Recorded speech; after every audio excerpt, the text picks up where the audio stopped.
एक समय भगवान गणेश अपनी सवारी मूषक पर सवार होकर पूरे ब्रह्मांड का भ्रमण कर रहे थे। तभी वो धरती लोक से गुजरे। भ्रमण करते हुए गणेश जी को भूख लगाई। बहुत जोरों की भूख लगी है, थोड़ी देर भी कुछ खाने को न मिला तो भूख से मुझे मूर्छा आ जाएगी। महाराज, भूख का नाम सुनकर तो मेरे पेट में भी चूहे कूद रहे हैं। विचित्र बात है, मूषक के पेट में मूषक। महाराज, आखिर मैं भी तो जानवर हूँ, मुझे भी तो भूख लगती है जैसे आपको लगी है। अब जल्दी से कुछ खाना है महाराज। पर खाएं क्या? चलो वहाँ खेत में देखते हैं, शायद कुछ खाने को मिल जाए। महाराज, वो देखो, मोतियों की तरह गेहूं चमक रहा है। चलिए उस पर टूट पड़ते हैं। एक छोटी सी जमीन पर गेहूं की फसल लहरा रही थी। गणेश जी और मूषक को बहुत भूख लगी थी, इसलिए उन्होंने थोड़े गेहूं के दाने तोड़कर खा लिए। पर अचानक गणेश जी को किसी के बात करने की आवाज आई। सुबह से तुम्हें बोल रही हूँ, जो फसल उगाई है उसे एक बोरी में भरकर बेच आओ। 4 दिन से घर में चूल्हा नहीं जला, बड़ी मुश्किल से तो ये थोड़ी सी गेहूं की फसल उगी है। ये बिकेगी तो 15 दिन का खर्चा निकलेगा। और तुम हो कि सुबह से भगवान गणेश की मूर्ति के सामने बैठकर पूजा पाठ में ही लगे हुए हो। अरे गणेश जी इतने सालों से तुम्हारी नहीं सुन रहे, तो अब क्या सुनेंगे? भाग्यवान, भगवान के घर में देर है अंधेर नहीं। और मुझे विश्वास है भगवान गणेश हमारी गरीबी एक न एक दिन जरूर दूर करेंगे। उन्हें विघ्नहर्ता बोलते हैं, विघ्नहर्ता। वो संकट हरने वाले हैं। मुझे पता है वो हमारी परीक्षा ले रहे हैं और एक दिन हम इस परीक्षा में जरूर सफल होंगे। बस मैंने पूजा कर ली है, थोड़ी देर में मैं गेहूं बेच आऊंगा। तू चिंता मत कर, मैंने तो बहुत अनर्थ कर दिया। मैंने अपने गरीब भक्त के खेत से गेहूं के दाने चुराकर खा लिए। मुझे तो इसका दंड मिलना ही चाहिए। ये बेचारा तो मेरा नाम लेकर ये फसल बेचने जा रहा था, अब ये क्या बेचेगा? महाराज, आपको कुछ करना होगा। अब तो हमने भरपेट गेहूं के दाने भी खा लिए, अब आप क्या करोगे? ये किसान अब क्या बेचेगा? हाँ, वही मैं सोच रहा हूँ, कुछ तो हमें करना ही होगा। महाराज, अब वो दोनों तो खेत की ओर ही आ रहे हैं, अब हम क्या करें? जल्दी से रूप बदल लेते हैं। गणेश जी और मूषक जब किसान और उसकी पत्नी को खेत की तरफ आता देखते हैं तो वे दोनों 2 लड़कों का रूप धारण कर लेते हैं। हे भगवान, सत्यानाश हो, ये पूरी फसल किसने उजाड़ दी? सारी फसल खराब हो गई। पता नहीं, अभी थोड़ी देर पहले तो मैंने जब साफ सफाई की थी तो फसल बिल्कुल ठीक थी, ये किसने कर दिया? तभी गणेश जी लड़के के रूप में किसान से बोले, हमें क्षमा कर दीजिए, ये गलती हमसे हुई है। हम दोनों काम की तलाश में निकले थे, हम दूर गांव से आ रहे हैं। चलते चलते बहुत भूख लगी थी, इसलिए हमने ये कुछ गेहूं के दाने खा लिए। आप हमें जो भी दंड देना चाहते हैं वो दे सकते हैं, हम अपनी गलती को स्वीकार करते हैं। क्या तुम दोनों ने गेहूं की फसल खराब कर दी? मैं तुम दोनों को छोड़ूंगी नहीं, अभी बताती हूँ तुम दोनों को मैं। नहीं नहीं भाग्यवान, इतना गुस्सा मत करो। बेचारे दोनों युवकों ने भूख में ही तो गेहूं खाए हैं, कुछ नहीं होता, अब इन्हें माफ कर दो। नहीं नहीं, आपको हमें दंड देना ही होगा, हम ऐसे नहीं जा सकते। आप हमें कोई भी दंड दीजिए, हम जरूर उसे भुगतने के लिए तैयार हैं। अच्छा ठीक है, तो जो भी ये गेहूं दिखाई दे रही है ये सारी साफ करके बोरी में भरनी है और बाजार में बेच कर आना है। जितने भी दाम मिलेंगे तुम मेरे हाथ में दोगे। सबसे पहले पूरे घर की साफ सफाई, पूरे खेत की साफ सफाई, वो सब काम तुम दोनों करोगे। कुएं से पानी भरकर झोपड़ी में रखना है और झोपड़ी को भी अच्छे से साफ करना है। और जंगल से लकड़ी काट कर लाओगे और चूल्हा भी तुम दोनों को ही जलाना होगा। घर के जितने भी काम है सब आज तुम दोनों ही करोगे, यही तुम्हारा दंड है। जाओ ये सारे काम निपटा लो, इसके बाद ये गेहूं बाजार में बेच कर आना। किसान की पत्नी की बातें सुनकर लड़के के रूप में मूषक घबरा गया। महाराज, लगता है आज बुरे फंस गए। इतना सारा काम और ऊपर से ये गेहूं भी बेच कर आना पड़ेगा। चिंता मत करो, अब चोरी की है तो दंड तो भुगतना ही होगा। किसान बेचारा पत्नी के सामने कुछ नहीं बोला। भगवान गणेश और मूषक युवकों के रूप में पूरे घर का काम करने लगे। किसान की पत्नी बाजार चली गई और किसान घर के मंदिर में भगवान गणेश के सामने बैठा उनकी पूजा कर रहा था। प्रभु, आप इसके सामने हो और ये आपको ही याद कर रहा है। कैसे विचित्र बात है, वो जितना मेरा नाम लेगा, जितना मुझे याद करेगा, उतने उसके संकट मैं दूर करता रहूंगा। चलो अब जल्दी से हम ये सारे काम खत्म कर लेते हैं। महाराज, क्या हम चमत्कार नहीं कर सकते ताकि काम जल्दी खत्म हो जाए? चमत्कार भी करेंगे मूषक जी, पर पहले थोड़ा शरीर से काम ले लेते हैं। थोड़ा भोजन हजम भी हो जाएगा। किसान पूजा घर से उठा और उनके पास आया। तुम दोनों थक गए होगे, ये लो, मैंने तुम दोनों के लिए सत्तू बनाया है। आओ, थोड़ा सत्तू पी लो। अरे वाह, ये सत्तू तो बहुत स्वादिष्ट है। ये एक एक लड्डू भी खाओ, भगवान गणेश का प्रसाद है। लड्डू? लड्डू तो मुझे अति प्रिय है। किसान का अच्छा व्यवहार देखकर भगवान गणेश बहुत प्रसन्न होते हैं। रात बहुत हो चुकी थी और अपनी पत्नी से बोला, भाग्यवान, रात बहुत हो गई थी, इसलिए मैंने उन दोनों युवकों को कोठरी में सोने के लिए बिस्तर बिछा दिया है। बेचारों ने पूरा दिन बहुत मेहनत से सारा घर का काम किया है। कल सुबह उन्हें विदा कर देंगे। गेहूं मैं बेच आऊंगा और थोड़े से गेहूं की वो काफी कीमत चुका चुके हैं। नहीं तो आज के जमाने में ऐसे युवक कहाँ हैं जो अपनी गलती को स्वीकार करके इस तरह से दंड को भुगतने के लिए तैयार हो जाएं। कह तो तुम ठीक ही रहे हो, चलो मैं भी उन्हें माफ कर देती हूँ। कल सुबह वो दोनों उठेंगे तो उन्हें जो भी रूखा सूखा बनाऊंगी वो खिला पिलाकर भेज देंगे। किसान की पत्नी दिल की बुरी नहीं थी, वो तो बस हालात ही कुछ ऐसे थे जो वो चिड़चिड़ी हो गई थी। किसान और उसकी पत्नी की बातें भगवान गणेश और मूषक सुन रहे थे। दोनों पति पत्नी बहुत ही दयालु हैं, हमें उनकी सहायता करनी चाहिए।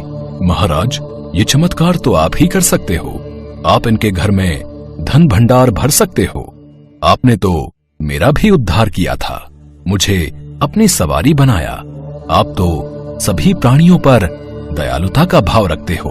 मूषक की बातें सुनकर भगवान गणेश मुस्कुरा देते हैं और देखते ही देखते किसान की कोठरी सोने चांदी हीरे जवाहरात से भर जाती है और भगवान गणेश अपनी सवारी मूषक के साथ अंतर्ध्यान हो जाते हैं। अगले दिन किसान और उसकी पत्नी जब कोठरी में आते हैं तो वो वहाँ का नजारा देखकर हैरान रह जाते हैं। पूरी कोठरी सोने चांदी के सिक्कों और हीरे जवाहरात से चमचमा रही थी। तभी किसान की नजर जमीन पर जाती है जहाँ भगवान गणेश और मूषक के चरण छपे हुए थे। किसान और उसकी पत्नी समझ जाते हैं कि वास्तव में यहाँ उन युवकों के रूप में भगवान गणेश अपनी सवारी मूषक के साथ आए थे। इस कहानी में भगवान गणेश हमें यही शिक्षा देते हैं कि हमें कभी भी किसी की वस्तु बिना पूछे नहीं लेनी चाहिए और यदि किसी से कुछ ले लो तो उसके दाम अवश्य देने चाहिए। एक बार देवी पार्वती उदास बैठी थी। उनकी दासी ने उनसे पूछा, क्या बात है देवी पार्वती, आप उदास क्यों हैं? क्या करूं, भोलेनाथ के पास तो मेरे लिए समय ही नहीं है कि कुछ देर मेरे साथ बैठकर वार्तालाप करें। मैं किससे बातें करूं, कोई भी तो नहीं है। आओ देवी पार्वती, ये गीली मिट्टी से कोई मूर्ति बनाते हैं, कुछ देर आपका मन भी बहल जाएगा। देवी पार्वती मिट्टी से मूर्ति बनाने लगी। उनकी मन इच्छा से उन्होंने मिट्टी से एक छोटा बालक बना लिया। देवी पार्वती, ये छोटे से बालक की तो आपने अति सुंदर मूर्ति बनाई है। लगता है मानो ये बालक अभी बोल पड़ेगा। यदि मैं इस बालक के पुतले में जान डाल दूं, हाँ यही ठीक रहेगा। देवी पार्वती अपने हाथों से बनाए उस पुतले में जान डाल देती हैं और देखते ही देखते वो पुतला एक जीवित बालक के रूप में परिवर्तित हो जाता है। देवी पार्वती उस सुंदर बालक को निहारती रहती हैं, मानो उनके मन की ममता जाग गई हो। प्रणाम माता जी। जीते रहो पुत्र, आओ मेरी गोद में आकर बैठो। तुम्हें अपने समक्ष देखकर मेरा मन कर रहा है तुमसे बातें करती रहूं, पर अभी मुझे स्नान के लिए जाना है। स्नान आदि से निवृत्त होकर मैं तुम्हारे लिए अपने हाथों से भोजन और ढेरों पकवान बनाऊंगी, ठीक है? ठीक है माता श्री, मैं आपकी प्रतीक्षा करूंगा। तब तक मेरे लिए क्या आज्ञा है माता?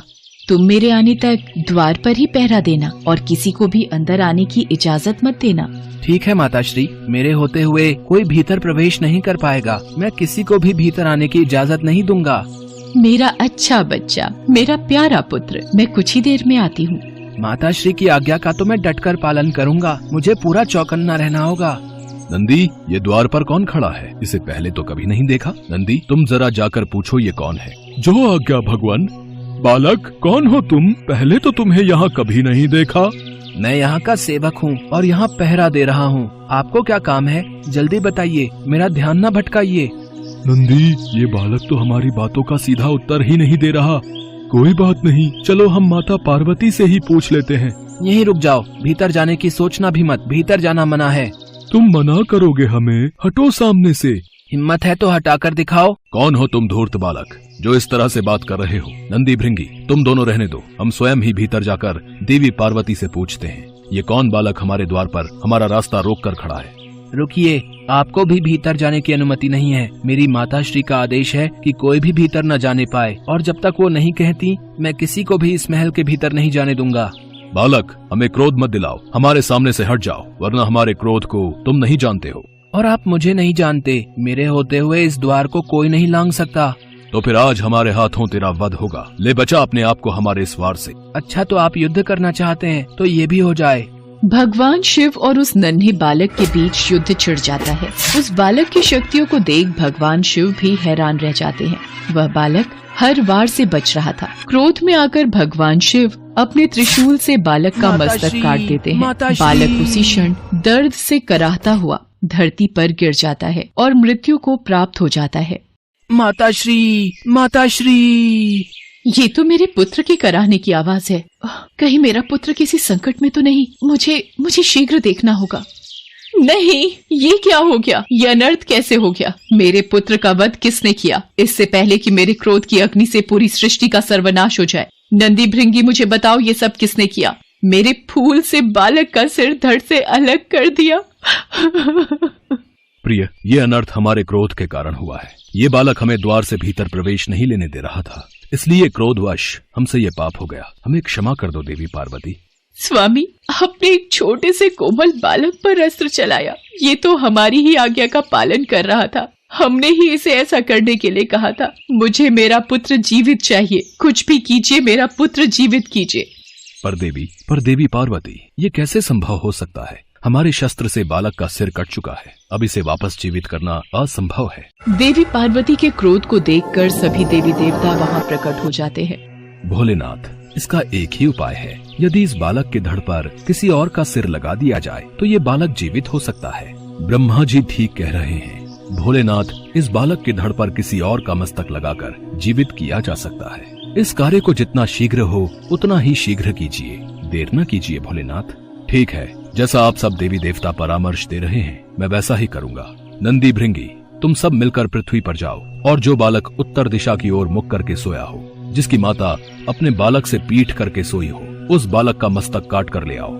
जो आज्ञा भोलेनाथ, हम अभी पृथ्वी पर जाते हैं और किसी ऐसे बालक का मस्तक काट कर लेके आते हैं। भगवान भोलेनाथ की आज्ञा पाकर सभी गण पृथ्वी पर जाते हैं, पर उन्हें कोई भी माता अपने बालक की पीठ करके सोई हुई नहीं मिलती है। न ही किसी बालक का मुख उत्तर दिशा में होता है। वो लगातार चलते रहते हैं। एक जगह पर एक हथिनी अपने बालक से पीठ करके सोई हुई होती है और उस हथिनी के बच्चे का मुख उत्तर दिशा में होता है। क्या करे नंदी, क्या ये ठीक रहेगा? हमारे पास और कोई चारा भी तो नहीं है। इस बालक के सिवा कोई और ऐसा बालक दिखाई ही नहीं दे रहा और हमें समय पर पहुंचना है। भोलेनाथ हमारी प्रतीक्षा में होंगे। ये तुम किसका मस्तक ले आए? एक हाथी का? भोलेनाथ, पहले ही बहुत समय गुजर चुका है। अब आपके पास यही उपाय है। आप इस हाथी का ही सिर उस बालक के धड़ से जोड़ दीजिए। भगवान भोलेनाथ बालक के धड़ से मस्तक जोड़ देते हैं। बालक जीवित हो जाता है और उठकर बैठ जाता है। मेरा बच्चा, मेरा पुत्र जीवित हो गया।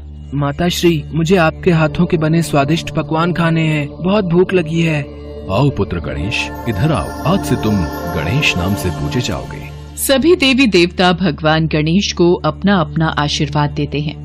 पुत्र गणेश, मैं तुम्हें वरदान देती हूँ कि संसार में अब से तुम प्रथम पूजनीय कहलाओगे। कोई भी मंगल कार्य शुरू करने के लिए प्रथम पूजा तुम्हारी होगी।